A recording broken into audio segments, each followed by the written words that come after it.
नमस्कार, आप देख रहे हैं प्रदेश का सबसे भरोसेमंद channel India news Uttar Pradesh Uttarakhand. मैं हूं आपके साथ पराग गुप्ता। शुरुआत करेंगे यूपी विशेष की और आज यूपी विशेष में हम बड़ी खबरों पर नजर डालेंगे। रक्षा मंत्री राजनाथ सिंह ने मंगलवार को लखनऊ में 1710 करोड़ की परियोजनाओं के लोकार्पण और शिलान्यास किया। दूसरी तरफ यूपी में एक बार फिर से स्कूल खुलने जा रहे हैं। कल से क्लास 1 से लेकर 5वीं तक के स्कूल खुल जाएंगे। कोरोना काल में बंद हुए स्कूलों को खोलने के लिए सरकार ने युद्ध स्तर पर तैयारी की है। इसके अलावा real estate company Supertech limited को सुप्रीम कोर्ट से तगड़ा झटका लगा है। शीर्ष अदालत ने नोएडा स्थित एक हाउसिंग प्रोजेक्ट में कंपनी के 2 40 मंजिला टावर ढहाने का आदेश दे दिया है। वहीं आपको दिखाएंगे कि राज्य में लगातार बारिश से जनजीवन अस्त व्यस्त है। प्रदेश के 18 जिलों के 619 गांव बाढ़ की चपेट में हैं। इन जिलों में 13 स्थानों पर नदियां खतरे के निशान से ऊपर बह रही हैं।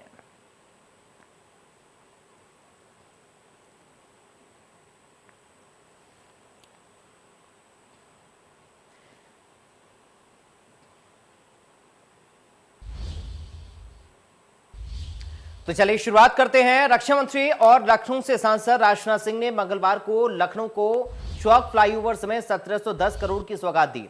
Jyotiba Phule multi level park stadium में मुख्यमंत्री योगी आदित्यनाथ की जमकर तारीफ की। राजनाथ सिंह ने कहा कि मोदी और योगी परमात्मा की बनाई जोड़ी हैं। यूपी में अपराधी 2 शब्द योगी सुन लें तो उनके दिलों की धड़कन रुक जाती है। ये तेवर मेरे पास नहीं है। राजनाथ सिंह ने कहा कि सीएम योगी ने खुद कोरोना संक्रमित होने के बाद भी कोरोना कालखंड में जिस तरीके से काम किया वो अपने आप में बेमिसाल है।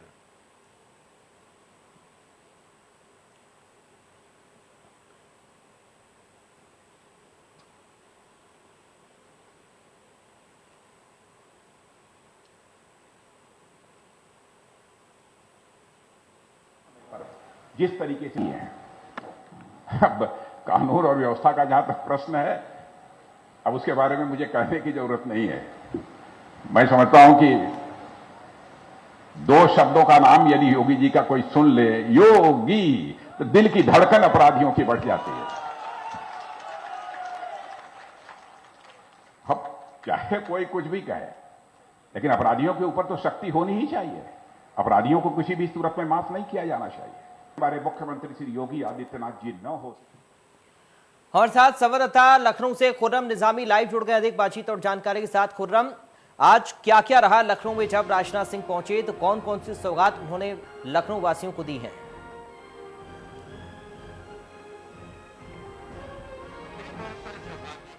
लंबा ब्रिज है, उसका उद्घाटन किया गया, उसका लंबे से इंतजार था।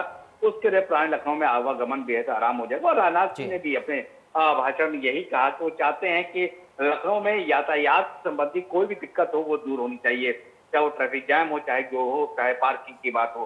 तो ये बात थी। लेकिन आप देखिए तो सौगात इधर अगर आप देखिए तो इलेक्शन ईयर शुरू हो चुका है, चुनाव का वक्त आ चुका है। और जिस तरीके से आप कैंपेनिंग का धीमे धीमे हर पार्टी कैंपेनिंग में जा रही है और जिस तरीके से अपने नेता को बड़ा साबित करने की कोशिश कर रहा है, उसमें एक कदम आगे है। ये बहुत कदम आगे बढ़ गए राजनाथ सिंह, इतने कदम आगे बढ़ गए कि उन्होंने योगी आदित्यनाथ को अपने से बेहतर मुख्यमंत्री बताया। देखिए आज जब राजनाथ सिंह यहाँ खड़े थे लखनऊ में, तो वो एक वर्तमान देखिए जो सांसद हैं, डिफेंस मिनिस्टर हैं, लेकिन अगर आप अतीत में जाइएगा तो ये मुख्यमंत्री भी रह चुके हैं उत्तर प्रदेश के राजनाथ सिंह।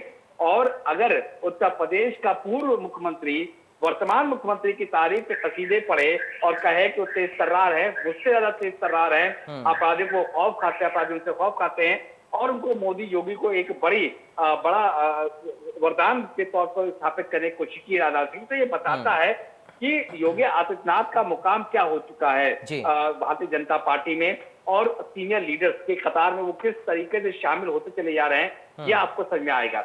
मैं इसलिए कह रहा हूं क्योंकि एक हार्ड टास्क मैनेजर है, बतौर मुख्यमंत्री उन्होंने साबित किया। कोरोना काल में खुद कोरोना पॉजिटिव है, लेकिन उसके बावजूद वो डटे रहे।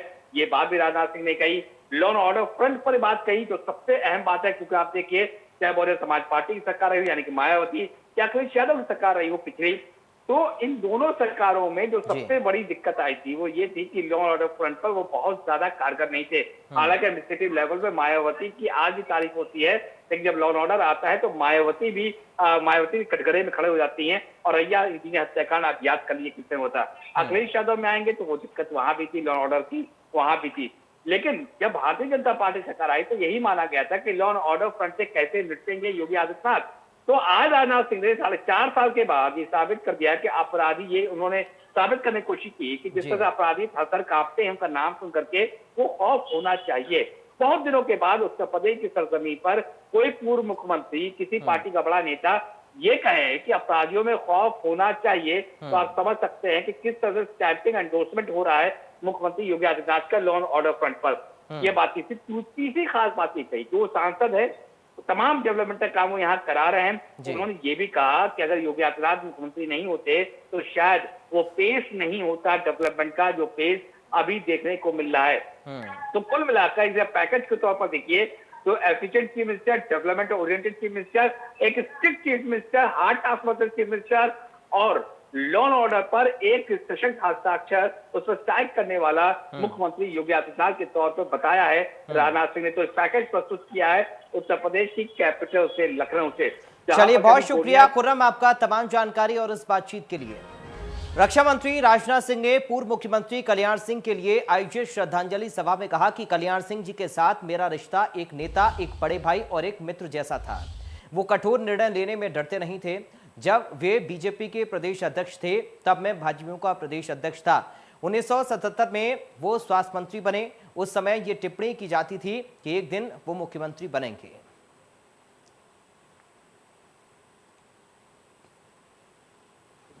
प्रदेशवासियों के सामने, देशवासियों के सामने दुनिया के अंदर राजनीति की शुद्धता, पारदर्शिता, मूल्यों और आदर्शों के प्रति दृढ़ता और समर्पण का भाव जब तक लोकतंत्र के अंदर मौजूद रहेगा, उसका मूल्य मौजूद रहेगा, स्वर्गीय कल्याण सिंह जी के बारे में आम जन के मन में श्रद्धा और सम्मान का भाव इसी प्रकार से बना रहेगा।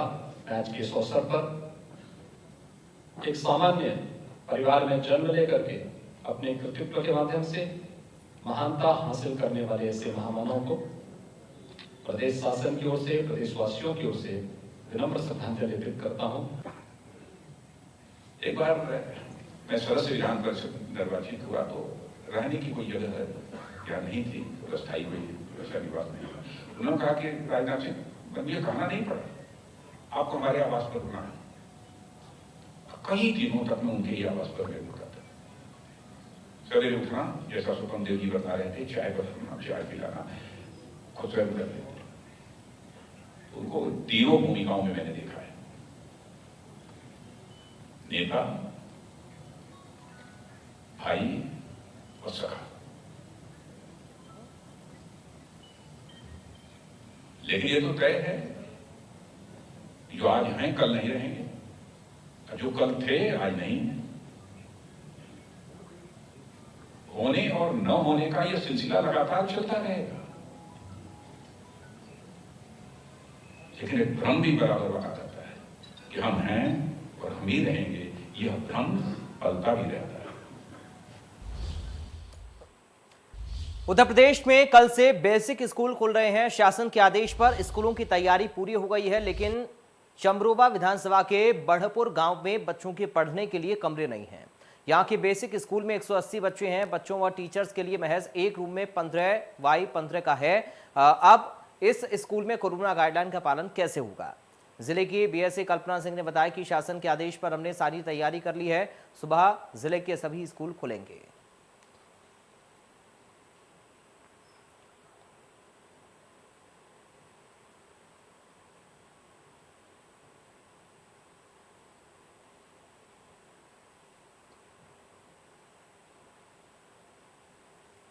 तो बड़पुरा के बेसिक स्कूल में 180 बच्चे हैं। यहाँ पर 15x15 का एक रूम है, जिसमें अब कैसे सोशल डिस्टेंसिंग का पालन होगा, ये सवाल बना हुआ है। हमारे साथ संवाददाता ओमपाल सिंह राजपूत जुड़ गए हैं अधिक बातचीत और जानकारी के साथ। ओमपाल, क्या जानकारी मिल रही है, तैयारी कैसी है स्कूल खुलने को लेकर? बिल्कुल, जैसे ही हमने देखा कि शासन की गाइडलाइन है, तो गाइडलाइन को लेकर सबसे पहले बीएसए साहिबा से हमने बात की और बीएसए साहिबा ने हमको बताया कि हमने जिले में सभी स्कूलों के प्रिंसिपल और उनके साथ एक बैठक करके सारी तैयारियां कंप्लीट कर ली। मास्क से लेकर सैनिटाइज और बाकी की दुनिया भर की चीजें करा दी हैं। लेकिन हम जिस जगह पर आज गए पड़ताल करने के लिए, तब हमें हकीकत पता चली। हकीकत ये पता चली कि 180 छात्र एक रूम, और वो भी 15x15 का। उन सब चीजों को लेकर जब हमने बात की कि भैया कोरोना काल चल रहा है, अगर कल से बच्चे आ भी गए, 180 नहीं आए, अगर 100 भी आ गए तो कैसे बैठेंगे? क्योंकि एक रूम 15x15 का एक बहुत छोटा सा रूम होता है। उसमें भी रसोई का सामान पड़ा हुआ है, खान पान की तमाम चीजें रखी हुई हैं, स्कूल के कागजात और तमाम सारी जो चीजें हैं वो वहां पर रखी है, फर्नीचर वहां पर रखा हुआ है। तो आप सोचिए कि इन सब चीजों को लेकर अब वो कैसे कोरोना की गाइडलाइन का पालन होगा। और फिर सब बढ़े की बात केंद्र सरकार भी करती है, प्रदेश सरकार भी करती है, लेकिन सरकार में बैठे मंत्रियों ने भी कभी यहां पर आकर नहीं देखा, जनप्रतिनिधियों ने भी आकर नहीं देखा कि भैया बच्चे पढ़ेंगे कैसे। काया क्लब के नाम पर रामपुर में बहुत सारे स्कूलों की स्थिति बेहतर हुई है, ये बात कोई दोहराई नहीं है, लेकिन जो स्कूल अगर बेहतर नहीं हुए, जो स्कूल बेहतर नहीं बने, तो वो कम से कम सरकार में बैठे मंत्रियों को और सरकार के जो अफसरान हैं, जो दिन रात 24 घंटे लगकर सरकार की मशीनरी का काम कर रहे हैं, तो उनको भी जरा थोड़ा सा अपनी कुर्सी को छोड़ करके वहां देखना पड़ेगा। क्योंकि जब स्कूल में किसी बच्चे ने एडमिशन ले लिया, तो फिर प्रशासन की और शासन की जिम्मेदारी बनती है, कैसे पढ़ेगा, कैसे बैठेगा, कैसे आएगा। बहुत शुक्रिया ओमपाल आपका तमाम जानकारी और इस बातचीत के लिए। तो ओमपाल संवाददाता जानकारी हम तक पहुंचा रहे थे कि आखिर किस तरीके से स्थिति फिलहाल बनी हुई है, और देखना होगा कि जब कल से स्कूल खुलेंगे, बच्चे पहुंचेंगे, तो क्या इंतजाम वहां पर जमीनी स्तर पर देखने को मिलते हैं। बढ़ते आगे बात करेंगे संभल की, जहां पर एमपी डॉक्टर शफीकुर रहमान बर्क पर कांग्रेस नेता ने निशाना साधा। आचार्य प्रमोद कृष्णम ने निशाना साधते हुए कहा कि एसपी के नेता वही कर रहे हैं जो कि बीजेपी चाहती है, बीजेपी के काम में एसपी के नेता मदद कर रहे हैं। समाजवादी पार्टी के कुछ नेता वही काम कर रहे हैं जो बीजेपी चाहती है। भाजपा चाहती है कि हिंदुस्तान का मुसलमान बदनाम हो जाए, हिंदुस्तान के मुसलमान को तालिबान से और आतंकवादियों से जोड़ने का षड्यंत्र भाजपा बहुत दिनों से कर रही है। जो काम भाजपा कर रही है, डॉक्टर शफीकुर रहमान बर्क साहब हों या उनकी पार्टी के और 2-4 नेता हैं, वो भाजपा के काम में मदद कर रहे हैं। इसलिए इस तरह की बयानबाजी की जाती है, जबकि मुझे ऐसा लगता है कि हिंदुस्तान के मुसलमान का तालिबान से कोई ताल्लुक नहीं है। सिंह हमारे साथ जुड़ गए अधिक बातचीत और जानकारी के साथ। भीष्म, क्या कुछ आचार्य प्रमोद कृष्णम की ओर से कहा गया है शफीकुर रहमान के इस बयान को लेकर?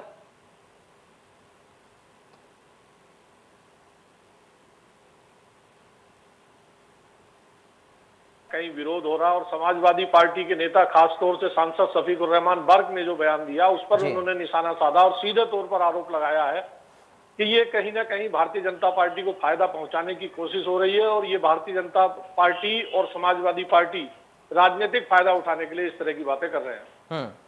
यानी कि साफ तौर पर राजनीतिक तौर पर इस बयान को जोड़कर आचार्य प्रमोद कृष्णम देख रहे हैं और ये कह रहे हैं कि जिस तरीके का माहौल बीजेपी चाहती है वो माहौल समाजवादी पार्टी के नेता क्रिएट कर रहे हैं। जी बिल्कुल, जैसा उत्तर प्रदेश में चुनाव बहुत नजदीक है और इसी को लेकर के भारतीय जनता पार्टी और समाजवादी पार्टी तालिबान के समर्थन और विरोध को अपने अपने तरीके से भुनाने में लगी है, लेकिन कांग्रेस इस मामले में कुछ नहीं हासिल कर पा रही है। तो ये एक बयान कांग्रेस नेता का मुसलमानों को बेचारा बताया है, कहा कि मुसलमानों का तालिबान से कोई मतलब नहीं है, तो कहीं ना कहीं कांग्रेस ने अपने चलिए, बहुत शुक्रिया आपका भीष्म सिंह तमाम जानकारी और इस बातचीत के लिए।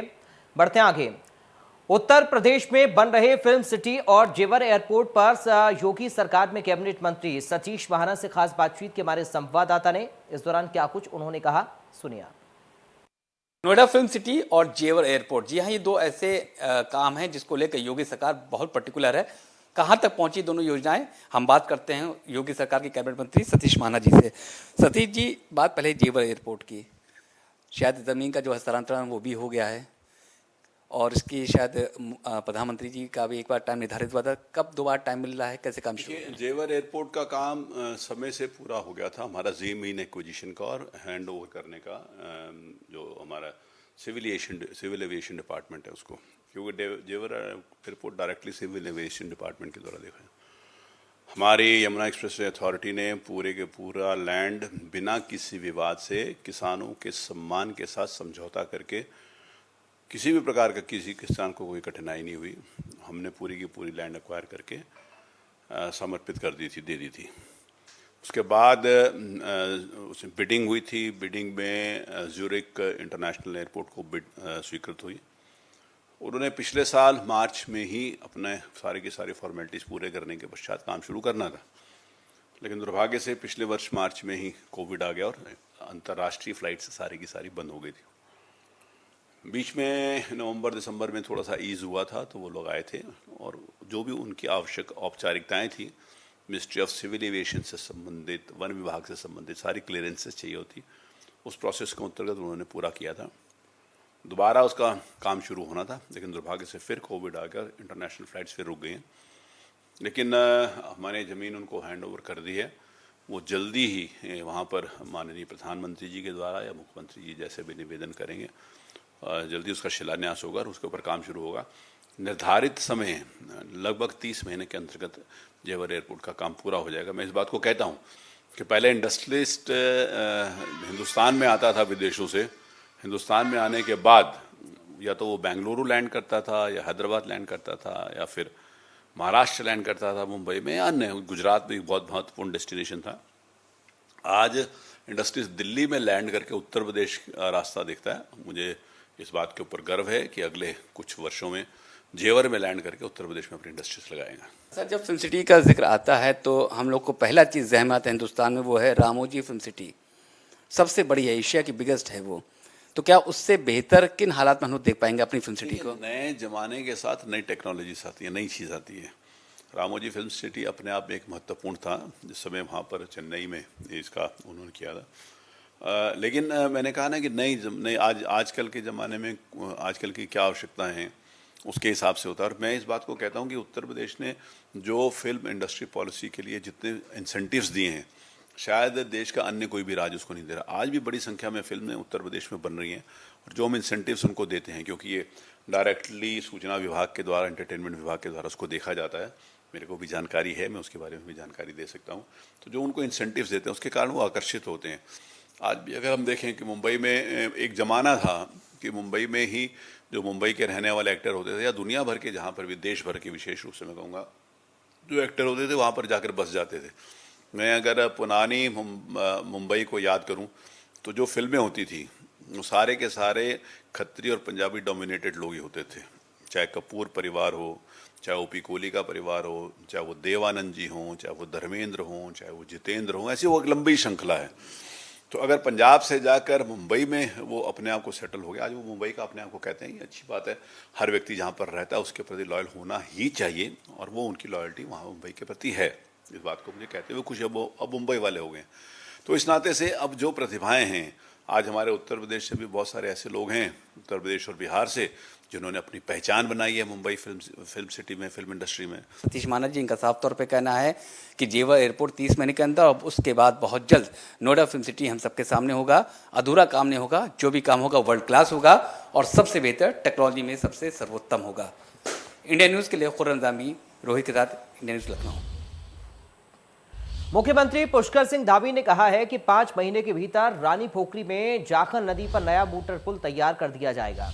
सीएम धामी ने कहा कि निर्धारित समय सीमा में पुल निर्माण के लिए सरकार टेंडर की प्रक्रिया में सरलीकरण के लिए शासनादेश जारी करने जा रही है। लेकिन इस बीच कर्नल कोटियाल ने सीएम धामी पर हमला बोला और कहा कि सरकार मौका दे तो 48 घंटे में बैली ब्रिज बना देंगे।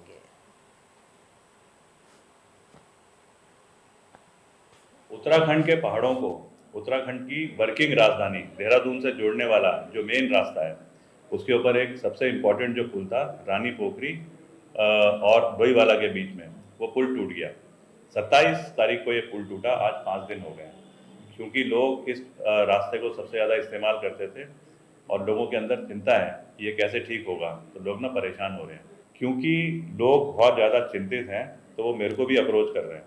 वो कह रहे हैं कि कर्नल साहब, आपने 2013 की केदारनाथ आपदा के बाद इतने बड़े बड़े कंस्ट्रक्शन के काम करें, तो आप क्यों नहीं आते हैं और आप आगे आकर के इस मेन जो हाईवे है इसको पुल को रिपेयर करके ठीक करें।